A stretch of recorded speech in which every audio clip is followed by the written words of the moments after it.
तो पिछला टॉपिक जो था हमारा उसमें ऑप्टिकल मतलब टोटल इंटरनल रिफ्लेक्शन के एप्लीकेशन चल रहे थे। अब एक लास्ट इसमें टॉपिक और बचा है ऑप्टिकल फाइबर, ठीक है ना। तो आज हम लोगों ने पढ़ना है ऑप्टिकल फाइबर, ये भी टोटल इंटरनल रिफ्लेक्शन पे बेस्ड है, ठीक है। तो ऑप्टिकल फाइबर क्या होता है ना कि सिग्नल्स को, कोई भी सिग्नल है, उन सिग्नल्स को एक जगह से दूसरी जगह, तो वहाँ पर क्या करते हैं हम ट्रांसड्यूसर्स का यूज़ करते हैं। बट इस ट्रांसड्यूसर, ट्रांसड्यूसर एक ऐसी डिवाइस होती है जो किसी एक तरीके की एनर्जी को किसी दूसरे तरीके की एनर्जी में कन्वर्ट करते हैं, ठीक है। मतलब कुल मिला के एनर्जी को एक पॉइंट से दूसरे पॉइंट तक बहुत कम एनर्जी लॉस के साथ और बहुत फास्ट अगर पहुंचाना है तो हम ऑप्टिकल फाइबर का यूज़ करते हैं। ऑप्टिकल फाइबर में क्या होता है, देखिए इस तरीके से एक ग्लास ट्यूब है, ठीक है ना, एक ग्लास रॉड है, सॉलिड ग्लास रॉड, ठीक है। और इसके बाहर से हम किसी ट्रांसपेरेंट मटेरियल की कोटिंग करते हैं जिसका रिफ्रैक्टिव इंडेक्स इस ग्लास के रिफ्रैक्टिव इंडेक्स से ज़्यादा होता है, ठीक है ना। तो यहाँ पर हम लोगों ने किसी ट्रांसपेरेंट मीडियम की कोटिंग कर दी है। ग्लास तो ट्रांसपेरेंट है ही, लेकिन बाहर वाले का जो रिफ्रैक्टिव इंडेक्स, सॉरी गलती होगी, बाहर वाले का जो रिफ्रैक्टिव इंडेक्स है उसका रिफ्रैक्टिव इंडेक्स इससे कम है, ग्लास से कम है। जो ग्लास रॉड है, इस ग्लास रॉड को हम लोग कहते हैं कोर, और जो बाहर से कोटिंग हम लोगों ने करी है, जो किसी ट्रांसपेरेंट मटेरियल की कोटिंग करी, इसका रिफ्रैक्टिव इंडेक्स ग्लास के रिफ्रैक्टिव इंडेक्स से कम है, इसको हम लोग बोलते हैं क्लैडिंग, ठीक है। अब कोई लाइट रे इसमें इंसिडेंट हुई किसी एंगल आई पे, एयर टू जा रही ग्लास में। अब लाइट रे इसमें इंसिडेंट हुआ है,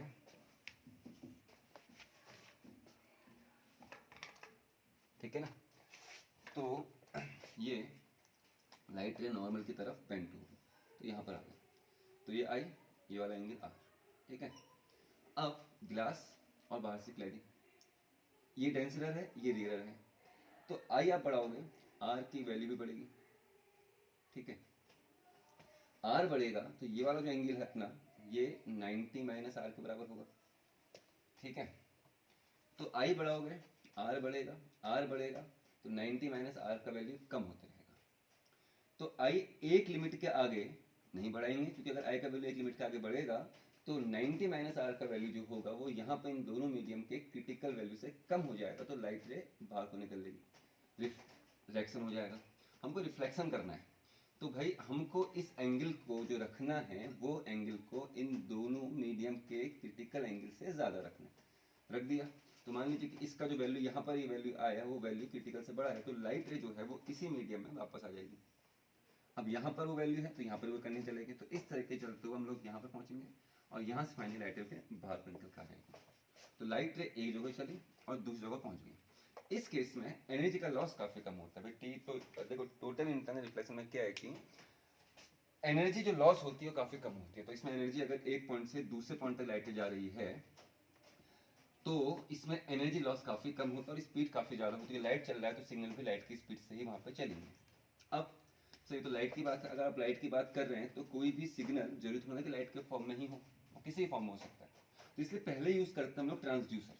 अब मैं इमेजिन कीजिए कि भाई मेरे को अपने साउंड को इस ऑप्टिकल फाइबर में यहाँ से यहाँ तक भेजना है, साउंड सिग्नल ही है, लेकिन साउंड तो सर मैकेनिकल वेव वो कैसे जाएगा, तो भाई हम ट्रांसड्यूसर का यूज़ करेंगे, ठीक है। ट्रांसड्यूसर जो करेगा वो हमारे साउंड सिग्नल को लाइट सिग्नल में कन्वर्ट किया, वो लाइट सिग्नल फिर इस तरीके से यहाँ पहुँचे, और यहाँ पर फिर एक हम लोग ट्रांसड्यूसर्स यूज़ करेंगे जो आपके लाइट सिग्नल को फिर से साउंड सिग्नल में कन्वर्ट करेगा। तो ट्रांसड्यूसर्स का मतलब समझ में आने की बात है आपको, कोई भी डिवाइस जो किसी एक फॉर्म को दूसरे फॉर्म में कन्वर्ट कर दे उसको हम लोग ट्रांसड्यूसर कह रहे हैं, एनर्जी के एक फॉर्म को, ठीक है। जैसे क्या है कि भाई हम लोग जो माइक्रोफोन, हम लोग फोन यूज़ करते हैं, फोन में जो माइक्रोफोन होता है इट इज़ ऑल्सो ट्रांसड्यूसर। और जो एयरफोन यूज़ कर रहे हैं, जो हमारे यहाँ पे स्पीकर्स लगे हैं, इट इज़ ऑल्सो ट्रांसड्यूसर, क्योंकि भाई जो माइक्रोफोन है वो आपके साउंड सिग्नल को इलेक्ट्रिकल में सिग्नल में कन्वर्ट कर रहा है। और ये जो हमने यहाँ पर माइक्रोफोन लगाए हैं ये आपके साउंड सिग्नल, इलेक्ट्रिकल सिग्नल को फिर से साउंड सिग्नल में कन्वर्ट करें। तो transducer is a device which convert one form of energy into another form of energy. तो कुल मिला के यहाँ पर लाइट जो है वो एक पॉइंट से दूसरे पॉइंट तक चलेगी, ठीक है ना। तो यहाँ से यहाँ तक आपका लाइटें चलेगी बहुत कम एनर्जी लॉस के साथ। जो अंदर का कोर है, जो अंदर का ग्लास रॉड है, this glass rod is called core, इसको हम लोग कोर कहेंगे। बाहर से हमने कोटिंग करी है किसी मटेरियल की, ट्रांसपेरेंट मटेरियल की, इसका रिफ्रैक्टिव इंडेक्स इससे कम है, क्योंकि हमको इसको रियर रखना है, ये डेंसर है तो डेंसर है ही है, ये रियर है। तो लाइट रे, ठीक है। अब सवाल ये उठता है कि सर बाहर का मीडियम आपने कहा कि रियर रखना है, इट इज ए कोर, ठीक है भाई ये कोर हो गया, आपने कहा अच्छी बात है कोर है। इसके बाहर का मीडियम रियर रखना है, पहले से ग्लास है, बाहर है एयर, तो एयर जो होता है सर वो तो इसके रिस्पेक्ट में पहले से रियर है। अब एयर इसके रिस्पेक्ट में पहले से रियर है, तो भाई जरूरत क्यों पड़ी एक दूसरे मेटेरियल की कोटिंग करने की, सवाल यहाँ पर उठता है ना, ठीक है। इसका आंसर क्या है कि जो आई है इसको हम लोग बेसिकली समझेंगे न्यूमेरिकल से बेटा, इसमें एनसीईआरटी में इसी टॉपिक में न्यूमेरिकल में एक में कोटिंग करी है और एक में बिना कोटिंग के कारण, दोनों में इसका वैल्यू में काफी फर्क पड़ जाता है आई के, समझ रहे हैं। तो इसलिए हम लोग यहाँ पे क्या करेंगे, इसको हम न्यूमेरिकल में समझेंगे, इसके बाद न्यूमेरिकल करते हैं इसका। तो ये जो था हमारा टॉपिक, ये क्या हो गया बेटा आपका ऑप्टिकल फाइबर, ठीक है। इसकी जो डायमीटर रेडियस होता है वो in the range of some micrometre, बहुत पतला होता है, और इनका जो पूरा बंच है, इनका बंच इकट्ठा होता है, तो उसको हम लोग कहते हैं ऑप्टिकल पाइप, जो सिग्नल को एक पॉइंट से दूसरे पॉइंट तक लेके चल रहा है, ठीक है ना, ठीक है, ठीक है। अब जो नया टॉपिक हम स्टार्ट करते हैं वो स्टार्ट कर रहे हैं refraction through curved surfaces, curved surfaces से रिफ्रैक्शन की बात हम लोग करेंगे, ठीक है। कर्व्ड सरफेसेस, तीन केसेस, दो कर्व्ड सरफेसेस हैं, कॉनकेव कर्व्ड सरफेस और कॉन्वेक्स कर्व्ड सरफेस, ठीक है। तीन केस यहाँ बनेंगे। कॉन्वेक्स कर्व्ड सरफेस में हम लोग दो केस लेंगे, जब रियल और वर्चुअल दोनों इमेज बनेगी। कॉनकेव स्फेरिकल सरफेस में केवल एक ही इमेज बनेगा, वो होगा वर्चुअल। तो पहले हम लोग चलते हैं कॉन्वेक्स रिफ्लेक्टिंग सरफेस से। देखिए भाई यहाँ पे ये एक ग्लास की रॉड है, जस्ट एज्यूम कर सकते हैं, ऐसे सोच सकते हैं कि इस तरीके से ग्लास का कोई टुकड़ा है, क्यूबिकल एक टुकड़ा टाइप का। यहाँ पर से आपने इसको घिसना शुरू किया, घिसते घिसते घिसते घिसते इसका स्ट्रक्चर कुछ ऐसे लेके आ गई, समझ पा रहे हैं ना। ये मतलब स्फेरिकल, मतलब यहाँ पर आपने ग्लास रखा है, इमेजिन कीजिए ग्लास को ऊपर उल्टा कटोरा रख दिया, तो इस तरह का स्ट्रक्चर यहाँ पर रख दिया, क्योंकि स्फेरिकल करना है ना, रेडियस वगैरह चाहिए, समझ पा रहे हैं क्या कह रहे हैं। तो यहाँ पे पूरा ग्लास है और उसके ऊपर से कटोरा टाइप का स्ट्रक्चर, ठीक है। तो ये हो गया आपका कॉन्वेक्स रिफ्लेक्टिंग सरफेस, ठीक है। अब ये कर्व्ड सरफेस किसी ना किसी सर्किल का जरूरी हिस्सा रहेगा, यस। तो उस सर्किल का सेंटर, ये हो गया आपका सेंटर ऑफ कर्वेचर इस सरफेस के लिए। इस सरफेस का मिडिल पॉइंट, बिल्कुल बीच बीच वाला पॉइंट, वो कहलाएगा पोल। पोल और सेंटर ऑफ कर्वेचर को ज्वाइन करने वाली जो लाइन कहलाएगी वो कहलाएगी प्रिंसिपल एक्सिस, ठीक है ना, समझ गए। कर्व सरफेस है, ये बाहर एयर ले लेते हैं फिलहाल, और ये ग्लास ले लेते हैं, तो भाई हम एयर टू ग्लास आने वाले हैं। अब मीडियम चेंज कर रहे हैं, ऑब्लिकली आएंगे तो लाइट अपने पास बेंड टू रिफ्लेक्शन होगा, तो इसमें रिफ्लेक्शन किस तरीके से हो रहा है, क्या होगा, वो हमको सीखना है। क्यों सीख रहे हैं, क्योंकि हमको लेंस पढ़ना है भाई। लेंस देखिए, तो लेंस में ये कर्व सरफेस है, हाँ एयर टू ग्लास, ये कर्व सरफेस है, हाँ ग्लास टू एयर। यहाँ से यहाँ जब आओगे तो कॉन्वेक्स रिफ्लेक्टिंग सरफेस आपको मिलेगा, और यहाँ से जब यहाँ आओगे तो कॉनकेव रिफ्लेक्टिंग सरफेस मिलेगा। तो कॉन्वेक्स और कॉनकेव दोनों पढ़ेंगे, फिर हम लोग लेंस के लिए फॉर्मूला ड्राइव करेंगे, ठीक है। लेकिन इसके लिए ये चीजें आनी बहुत जरूरी है, अब कर्व सरफेस सीखना बहुत जरूरी है, ठीक है। ध्यान दीजिएगा, बड़ा आसान सा कॉन्सेप्ट है। कॉन्वेक्स कर्व सरफेस है, it is the part of A sphere, the centre of this sphere is called centre of curvature, the middle point of the surface is called pole and the line joining from pole to center of curvature is called principal axis, ठीक है। इसको नाम देते हैं, इसको x कर देते हैं, इसको p, इसको x डैश। एपरेचर आपको मालूम है, एपरेचर क्या होता है, इंटेंस डिसाइड करता है। तो अब याद रख कि भाई जो हम लोग यहाँ पे ऑप्टिक्स पढ़ते हैं लिमिटेड है, यहाँ पे जो हम 12th इंटरमीडिएट में ऑप्टिक्स पढ़ते हैं वो हम लोग केवल और केवल स्मॉल कर्वेचर्स के लिए, स्मॉल एपरेचर्स के लिए पढ़ते हैं। स्मॉल एपरेचर मतलब x डैश इतना दूर नहीं, बहुत छोटा है, p और x डैश एक दूसरे काफी करीब है, बहुत छोटा एपरेचर यहाँ पर आने वाला है, ठीक है, ठीक है भाई। अच्छा एक काम और करते हैं, अब आप ये तो हाई स्कूल में आपने सीखा सब कुछ, ये क्या है, एक सर्किल या स्फीयर जो भी कहना, चलो सर्किल ही मान लेते हैं।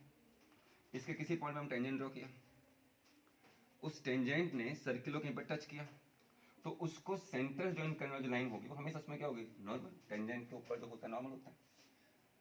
तो यहाँ पे आपको कहीं पर भी नॉर्मल की रिक्वायरमेंट है तो आप हमको सी ज्वाइन कर दोगे, सी ज्वाइन करने से क्या वो लाइन आएगी, वो रेडियस का काम करेगा, और वहां पे एक छोटा सा टेंजेंट का वो टचिंग वाला पॉइंट आप तो देखोगे, तो वो जो लाइन होगा वो उसके ऊपर क्या होगा, नॉर्मल या परपेंडिकुलर, क्योंकि नॉर्मल की रिक्वायरमेंट बहुत ज्यादा होती है। तो अब हमने यहाँ पर क्या लिया, पॉइंट ऑब्जेक्ट लिया, तो इस ओ से लाइटें चली, ये लाइटें टकराई पॉइंट ए पे, ठीक है। ये एयर, ये ग्लास, या मीडियम वन, मीडियम वन कह देते हैं, इसका रिफ्लेक्टिव इंडेक्स N1 मान लेते हैं, इसको मीडियम टू कह देते हैं, इसका रिफ्रैक्टिव इंडेक्स n2 कह देते हैं, और n2 is greater than n1, मतलब n1 छोटा है, n2 बड़ा है, डेंसर एंड रियर। तो a पर हम लोग पहुंचे हैं, तो अब जाएंगे कहाँ को भाई, वो कौन बताता है, नॉर्मल बताता है ना हमको। तो भाई हम लोगों ने यहाँ पे नॉर्मल ड्रॉ करना, नॉर्मल ड्रॉ करने का मतलब आपको बता रखा है कि आपको उस पॉइंट को सी ज्वाइन कर देना है। तो सी एंड नॉर्मल ना, it is incident light ray, it is normal, the angle between incident light ray and normal is called angle of incidence I. अब लाइट रे को सीधे जाना चाहिए था, यस हाँ, लेकिन आप रियरर टू डेंसरर आए हैं तो आप नॉर्मल की तरफ बेंड होंगे। अगर आप नॉर्मल की तरफ हल्का बेंड होते हैं, मतलब n टू n1 बहुत डिफरेंस नहीं है, हल्का बेंड होते हैं, तो फिर ये पीछे से आते हुए अपेयर होगी, वर्चुअल इमेज बन जाएगी। n टू n1 में डिफरेंस काफी ज्यादा है, तो ये नॉर्मल की तरफ बेंड तो होगा, काफी ज्यादा बेंड तो होगा, तो उस केस में आपकी इमेज यहीं की बन जाएगी। तो दो केस बनते हैं भाई इसमें, रियल और वर्चुअल। तो पहला केस हम लोग रियल इमेज के लिए कर रहे हैं, तो रियल इमेज के लिए कर रहे हैं, तो जो OA लाइट रे आई, वो OA लाइट रे इस नॉर्मल की तरफ बेंड हो गई और यहाँ पहुंची। ठीक है भाई, पहली लाइट रे। इमेज बनाने के लिए कितनी लाइट रे चाहिए होती हैं, 2। दूसरी लाइट रे O से गई ये, और कहां तक लाई, P पर। P पे क्या चाहिए भाई, नॉर्मल। नॉर्मल कैसा होगा, C से ज्वाइन करने वाला लाइन, तो P को C ज्वाइन करने वाला लाइन अपना में खुद नॉर्मल है, प्रिंसिपल एक्सिस है। अगर लाइट रे नॉर्मल के अलोंग आ रहा है तो पता है भाई एंगल ऑफ इंसिडेंस 0 होगा, रिफ्रैक्शन भी 0 होगा, तो लाइट रे बिना डेविएट हुए सीधे निकल जाएंगे। तो दो लाइट रे इस पॉइंट में कट करा, ये पॉइंट ऑब्जेक्ट था, तो इस पॉइंट ऑब्जेक्ट की यहाँ पर आपको रियल इमेज मिलके आ गई। ठीक है, P से O का डिस्टेंस, अब डिस्टेंस मान लो भाई U V R आपको पता होना चाहिए, तो P से O का डिस्टेंस और object distance minus U, high school में बहुत किया बेटा साइन कन्वेंशन।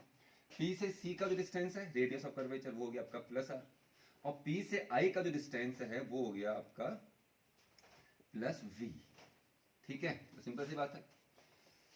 यहां से ड्रॉ करते हैं नॉर्मल, ये जो नॉर्मल है, ये नॉर्मल आपका पड़ा M पॉइंट पे, और इसकी हाइट देते हैं हम लोग H। ठीक है, अब हमको क्या करना है, हमको N1 मीडियम 1 का N1, मीडियम 2 का N2, N1 N2 U V और R के बीच में रिलेशन लेके आना है। हमको यहाँ पे N1 N2 U V और R के बीच में रिलेशन लेके आना है। डायग्राम आपको आना चाहिए, डायग्राम जब तक नहीं बनेगा तो आप नहीं सीख पाओगे। रिलेशन बनाते हैं भाई, N2 N1 कहाँ से आएगा सर, N2 N1 आएगा स्नेल से, sin I upon sin R is equals to N1 N2, और 1 N2 का वैल्यू होता है N2 अपॉन N1, मालूम है आपको भाई 1 N2 पहले दूसरे में गए। चलिए sin I sin R आ गया। अब U V और R कहाँ से आए, U जो आएगा वो आएगा ट्राइंगल, देखिए AMO में, अगर हमको ये एंगल मालूम है तो इसका tan, इस एंगल का tan जो होगा परपेंडिकुलर अपॉन बेस, यहां से निकल के आएगा। तो ऑब्जेक्ट से चलने वाली लाइट रे को एंगल को हम लोग अल्फा कह देते हैं, इमेज में जो एंगल बना है उसको हम लोग बीटा कह देते हैं, और सी में जो एंगल बना है उसको हम लोग गामा कह देते हैं, अल्फा बीटा और गामा। ध्यान से देखिए भाई, बड़ा बकवास टॉपिक है, तो बहुत ही आसान चीजें हैं, बहुत ज़्यादा आसान। हाँ, इस पे बेस न्यूमेरिकल कंसेप्ट करने में मजा आता है, न्यूमेरिकल कंसेप्ट जब इस पे बेस करेंगे तो इंटरेस्टिंग लगता है। ये नहीं भाई, तो सिंपल डेरिवेशन है, ठीक है ना। पहली बात हमने बोली थी कि भाई यहाँ पर हम लोग ऑप्टिक्स लिमिटेड कर देते हैं, हम लोग स्मॉल एपरेचर की बात करते हैं। स्मॉल एपरेचर, एपरेचर जानते हैं ना क्या होता है, पता ही होगा आपको, चम्मच लिया आपने, बता रखा है। तो जो किसी भी चलो मिरर की बात करते हैं, तो मिरर का जो पेरीफेरी है, मिरर का जो सर्कुलर पेरीफेरी है, उस सर्कुलर पेरीफेरी का जो डायमीटर है, सर्कुलर पेरीफेरी का जो डायमीटर है, इट इज कॉल्ड एपरेचर। अब कैसे किया, चम्मच लिया, चम्मच पकड़ो और हाथ में पकड़ो, जोर से दबाओ, दबाया तो हाथ में आपका सर्किल बना ना, तो उस सर्किल का जो डायमीटर इट इज एपरेचर। जब चम्मच इतनी छोटी होगी सर्किल भी उतना ही छोटा होगा। एपरेचर जस्ट डिसाइड कितना लाइट है, हिंदी में बोलते हैं इसको, हम हिंदी में एपरेचर को बोलते हैं द्वारक, और द्वारक का मतलब वो दरवाजा। अब एपरेचर मतलब दरवाजा जितना बड़ा होगा लाइट रे उतनी ज़्यादा इंटर करेंगे, और लाइट रे इतने ज़्यादा इंटर करेंगे तो इमेज का इंटेंसिटी उतना ही ज़्यादा होगा, बाकी कहीं कोई फर्क नहीं पड़ता बेटा। अगर मैं यहाँ पर खिड़की बंद कर दूँ तो मेरी इमेज क्या बननी है, उसमें केवल इतना अंतर आएगा, वो थोड़ी डिम बनेगी, उसकी इंटेंसिटी थोड़ा कम होगा, और कहीं कोई फर्क नहीं पड़ता। तो एपरेचर से केवल इमेज की इंटेंसिटी में फर्क पड़ता है, और कहीं कोई फर्क नहीं पड़ता है। तो एपरेचर जो एक्स डैश है, जो एपरेचर आने वाला है, तो अब यहाँ पर चम्मच उल्टी होगी ना, तो अगर इमेजिन कीजिए अगर इसको यहाँ पर सर्किल आता है ऐसा, तो उसका डायमीटर क्या होता है, एक्स डैश, तो एपरेचर होता है, तो इस एपरेचर इज वेरी स्मॉल, बहुत छोटा है, तो एक्स डैश से काफी करीब है। अगर एपरेचर बहुत छोटा है तो इसका मतलब सर ए पॉइंट, जो पॉइंट ए है वो पॉइंट ए पी के काफी करीब होगा, कि एपरेचर काफी छोटा है। तो अगर इमेजिन कीजिए ए यहाँ पर होता, अगर ए यहाँ पर होता तो इसका जो नॉर्मल होता वो इस तरीके से पड़ता, तो एम यहाँ पर आता नहीं आता, तो एम और पी एक दूसरे के बहुत करीब, तो उस केस में M C almost P C, M I almost P I, M O almost P O. कब, जब एपरेचर बहुत छोटा होता है, हम एपरेचर बहुत छोटा ही रखते हैं। If aperture is very small तो एंगल आई भी बहुत छोटा होगा, आर भी बहुत छोटा होगा, अल्फा बीटा गामा सबके सब बहुत छोटे होंगे, वो दूर की बात है। अब दो ट्रायंगल पकड़ते हैं बेटा हम लोग। तो ऑब्जेक्ट एनवेलेटर अल्फा, इमेज वाला बीटा याद करना शुरू कीजिए, और सेंटर ऑफ कर्वेचर वाला गामा। तो इन ट्रायंगल देखिए, इन ट्रायंगल AOC, तो पकड़िए भाई AOC, AOC, तो इन ट्रायंगल AOC हमने क्या करना है, हमने N1 N2 U V और R के बीच में रिलेशन ड्राइव करना है। N1 N2 तो साइन आई और साइन आर से आ गया स्नेल्स लॉ से, तो I और R से निकलेंगे अल्फा बीटा गामा, फिर हम वैल्यू वहां पुट अप करेंगे, फिर सॉल्व करते रहेंगे, बस इतना ही करना है। तो भाई पहले हमको I alpha beta gamma R के बीच में रिलेशन देखना है, तो वो ट्रायंगल से निकलेगा। तो AOC में हम लोग चलेंगे, देखिए भाई AOC दिखा है ना, तो सी तो गया आगे कोई है, तो ये वाला एंगल हो गया एक्सटीरियर AOC में, ये बना इंटीरियर और ये बना इंटीरियर, ठीक है। और हमको मालूम है कि दो इंटीरियर का जो सम होता है वो एक्सटीरियर के इक्वल होता है। तो एक्सटीरियर कौन है जी इसमें, I, इंटीरियर कौन है, अल्फा प्लस गामा, तो alpha plus gamma is equals to I। ये कहाँ निकला, AOC में। अब चलते हैं इन ट्रायंगल AIC, तो AIC में चले देखिए, AIC ढूंढिए कहां पर, AIC, तो AIC में ये एंगल कौन सा है, इंटीरियर, ये इंटीरियर तो है। ये कौन सा एंगल है भाई, तो AIC, ठीक है, तो ये इंटीरियर है। ये कौन सा एंगल है बताइए, तो बंद करना sir,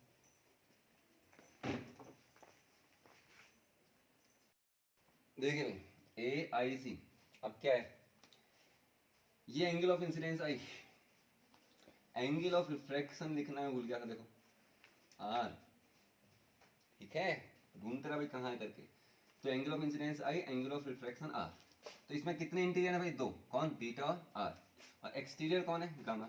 in AIC beta plus R is equals to, beta plus R is equals to exterior कौन रहा भाई, गामा, हमको चाहिए R, तो R इज इक्वल्स टू कितना हो गया, गामा माइनस बीटा, तो ये रहा। तो I भी निकल के आ गया जी, यस, R भी निकल के आ गया, यस, इक्वेशन नहीं देता ना। अब now according to Snell's law, according to Snell's law, according to Snell's law भाई क्या कहेगा Snell's law, sine of I upon sine of R is equals to, कहां से कहां जा रहा है, मीडियम 1 से मीडियम 2 में, तो क्या लिखेंगे भाई 1 into, और 1 into कितना होगा, N2 अपॉन N1, ठीक है।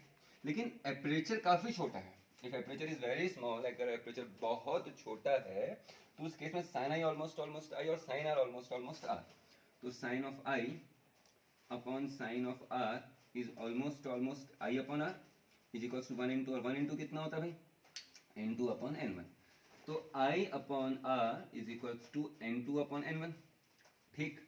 I किसके बराबर है, अल्फा प्लस गामा, रख दो, तो अल्फा प्लस गामा, ठीक है। R किसके बराबर है, gamma minus beta, gamma minus beta, और कहां से कहां है भाई, 1 से 2, N2 अपॉन N1, ठीक है, क्रॉस मल्टीप्लाई कर लीजिए, तो कितना आ गया, alpha plus gamma into N1 is equals to gamma minus beta into N2। अब तो ये सिंपल मैथमेटिक्स है भाई, इसको तो हमको डिस्कस ही नहीं करना चाहिए ना, फिजिक्स खत्म हो गई भाई इसमें। ओपन कीजिए, alpha N1 plus gamma N1 is equals to gamma N2 minus beta N2, ठीक है। तो अल्फा बीटा एक साथ रखेंगे हम लोग और गामा एक साथ रखेंगे, ठीक है। तो अल्फा बीटा एक साथ रखिए, गामा एक साथ रखिए, तो अल्फा N1 बीटा N2 यहां आ गया, तो plus beta N2, gamma N2 था ही था, यहां से गामा चले गया तो गामा N1, ठीक है ना। तो alpha N1 plus beta N2 is equals to, gamma common ले लिए, N2 माइनस N1, ये है रिजल्ट जो हमको डिस्कस करना है। देखो अब इसमें यू और वी आएंगे। अब अल्फा बीटा गामा, क्योंकि अल्फा बीटा गामा के ही अंदर यू वी और आर छुप के आएगा। देखो फ्रॉम फिगर हम लोग चल रहे हैं, अगर हम फ्रॉम फिगर इस फिगर में चल रहे हैं, तो इन ट्राइंगल AOM से निकलेगा अल्फा, AIM से निकलेगा बीटा, ACM से निकलेगा गामा। ऐसे हमने बहुत काम कर रखे हैं 11th में। From figure in triangle AOM, देखो AOM आ जाइए, तो AOM में हम लोग आ गए, तो AOM में एंगल क्या, अल्फा, एंगल के सामने कैसा परपेंडिकुलर, ये हो गया बेस, हमको परपेंडिकुलर और बेस चाहिए, तो परपेंडिकुलर और बेस जो आता है टेन से आता है, टेन अल्फा। लेकिन एंगल बहुत छोटा है, एपरेचर बहुत छोटा है, तो अल्फा ऑलमोस्ट जो होगा वो किसके बराबर होगा भाई, टेन ऑफ अल्फा के बराबर होगा। टेन अल्फा किसके बराबर है, ten alpha A M upon MO, ten alpha जो रहा वो रहा ए एम अपॉन एमओ के बराबर है, ठीक है। लेकिन एपरेचर काफी छोटा है तो A is very near to point P, A P के काफी करीब है। अगर ए यहाँ पर होता तो नॉर्मल ऐसे नहीं पड़ता, तो एम जो होता वो एम अभी इतने दूरी पर है, अगर ए काफी करीब होता एम पी के बहुत पास होता, तो जो एम ओ है वो ऑलमोस्ट आपका हो गया पीओ के बराबर, तो ए एम अपॉन पीओ, ठीक है। तो M upon PO is equals to A M कितना है सर, ए एम कितना है भाई, ए एम एच है और जो पीओ है वो है माइनस यू, तो एच अपॉन माइनस निकल के आ गया अल्फा, एच के साथ माइनस यू। बीटा किससे था, इमेज का, तो एच अपॉन वी, लेकिन पॉजिटिव में तो प्लस वी। गामा किसका है, सी का, तो एच अपॉन आर, उधर को तो प्लस आर, ठीक है। तो इतना निकल के आ गया। नाउ बीटा निकालते हैं इनका केस, अभी बीटा किस एंगल से निकालेंगे, बीटा निकालेंगे ए आई सी सॉरी ए आई एम से। तो नाउ इन ट्राइंगल किस में, इन ट्राइंगल ए आई एम, तो ए आई एम में कौन बना है देखिए, ए एम आई या ए आई एम में चले, एक ही बात है। तो ए आई एम में हम लोग चल रहे हैं तो परपेंडिकुलर है 90, तो बीटा ऑलमोस्ट अब और करेंगे भाई, beta almost 10 of beta, beta almost 10 beta, 10 beta is equals to A M upon M I, ठीक है, A M upon M I. तो ए एम तो ठीक है भाई, ए एम तो ए एम ही है, लेकिन जो एम आई है वो M I almost P I हो जाएगा, तो ए एम हो गया एच और जो पी आई है वो पी आई हो गया वी प्लस का वी, क्योंकि डिस्टेंस यहाँ को हम प्लस लेते हैं साइन करने में, आपको मालूम है, नेगेटिव पॉजिटिव, ठीक है। सेम वे इन ट्राइंगल किसमें दो triangle A M C, in triangle A M C, in triangle A M C, तो ए एम सी से क्या निकालेंगे बेटा, गामा, तो गामा ऑलमोस्ट कितना होगा भाई, 10 गामा, तो 10 गामा किसके इक्वल होगा, 10 गामा जो होगा वो होगा आपका कोई perpendicular A M upon M C, और एम सी किसके बराबर होगा, पी सी के बराबर, तो 10 gamma is equals to A M upon M C, और M C almost P C, तो A M upon P C, और पी सी किसके बराबर है, ये तो h है, तो p is equal to plus R, देखो आ गया ना, अल्फा भी आ गया, बीटा भी आ गया, गामा भी आ गया, n1 n2 तो पहले से पढ़े थे। Putting the value of alpha beta and gamma in equation 1, putting the value of alpha beta, लिखना आप लिखोगे putting the value of alpha beta gamma in equation 1, तो अल्फा किसके बराबर है भाई, अल्फा जो है वो h upon minus you into n1, beta किसके बराबर है, h upon plus v into n2, gamma किसके बराबर है, h upon plus r into कितना, n2 माइनस n, ठीक है, h और h निपट लिए, तो minus n1 upon u plus n2 upon v is equals to n2 minus n1 upon r, ठीक है। आगे पीछे लिख लीजिए इसको, तो आगे पीछे लिखते हैं, ठीक है। देखिए क्या रिलेशन बनेगा, n2 upon v minus n1 upon u is equals to n2 minus n1 upon r, तो n2 upon v minus n1 upon u equal to n2 minus n1 upon r, ये आपका रिलेशन आ गया, ठीक है ना। क्या किया, ओसिलेटरी चली, ओसिलेटरी कहाँ पड़ी, a पर, तो a पर क्या चाहिए बेटा हमको, नॉर्मल, नॉर्मल क्या आ गया, सीजर लाइन आ गया, ठीक है। तो ये क्या हो गया, एंगल ऑफ इंसिडेंस आई हो गया, थिन की बात है। देखो हम लोग पिछले बार मैं ये r नहीं लिखा था, एंगल रिफ्लेक्शन होगा, वो r नहीं था, थोड़ी मैं सोच रहा भी क्या था, सिंपल सी बात है, गलतियां हो जाती कभी कभार, तो r है, तो भाई ये angle of incidence, normal angle of incidence, refracted रे, normal angle of refraction. Object से चलने वाला अल्फा लेंगे हमेशा, इमेज से लेने वाला, इमेज में मिलने वाला बीटा, और जो सी में चलेगा वो हमेशा गामा चलेगा, तो तीन हमारे हो गए अल्फा बीटा गामा। तो सबसे पहले क्या किया, हमने दो ट्राइंगल पकड़े, ए ओ सी और ए आई सी। उन ट्राइंगल में हमने क्या किया कि दो इंटीरियर का सम एक्सटीरियर के बराबर करके आई और आर निकाल दिए अल्फा बीटा या फिर अल्फा बीटा गामा के टर्म में आ गया। तो आई और आर अल्फा बीटा गामा के टर्म में आ चुके, कि अल्फा बीटा गामा से एच और यू, एच और वी, एच और आर निकल के आएगा। फिर उसके बाद हम लोग ने आई और आर के लिए कोई चीज देखी, तो हमने स्नेस लगाया, तो sin i upon sin i equal to 1 n2, sin i upon sin i equal to 1 n2 equal to n2 upon n1, तो sin i almost i upon equal to n2 upon n1 आ गया। Cross multiply किया, निकल के आया, तो alpha और gamma का वैल्यू हम लोगों ने इस इक्वेशन से पुट अप किया। पुट करने के बाद अल्फा बीटा एक साथ रखे, गामा एक साथ रखा, और फिर अल्फा बीटा गामा की वैल्यूज हमने ट्राइंगल से लेके पुट की, और हमारा आंसर यहाँ पर निकल के आ गया, ठीक है ना। तो इसको देखो, इसका जस्ट अभी क्या सॉल्व कर रहे हैं।